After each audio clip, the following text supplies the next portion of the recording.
काम तो दादा दादा अरे यार भाई समझ क्या तो मुझे मैं समझता बातम हमारी समझता तो समझता यार नहीं वो तो अरे यार समझता है सही बात तो बात हमारे कहीं वो हमारी यार समझता दादा हमारी बारात इन गाड़ियों तो मैं आज बारात लेते जाने वाली जे में तो कहीं को बारात में तो डीजल पेट्रोल तई भी नहीं मिल रहा दादा सब पेट्रोल पंप पे परेशान हो रहा मैं तई भी नहीं मिल रहा मैं तो सब दो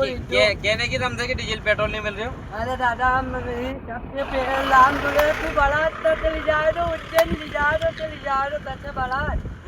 तो डीजल पेट्रोल की इतनी कमी आ रही अरे है बात तो साहब झूठ बोले अफवाह कहीं नहीं डीजल कितना जाए अपना खान साहब है कितना डीजल जाए हमें अच्छा हाँ अपना तो ये हाँ, वाह, कितना जाए वाह, वाह, मेरे भाई कितना जाए या गाड़ी संभाल लिए तो आओ भर के वहां से फुल हाँ। कितना डीजल चाहिए देखो आओ बताओ तो मैं कितना डीजल चाहिए अरे मारा भाई ने चल रही है बेटा डीजल चाहिए समझ ले पूरा कैन फुल भरी है 30 लीटर 1000 लीटर जो देखो कितना डीजल चाहिए हाँ कितनी गाड़ी 50 गाड़ी में डालेंगे अपन बारात में अब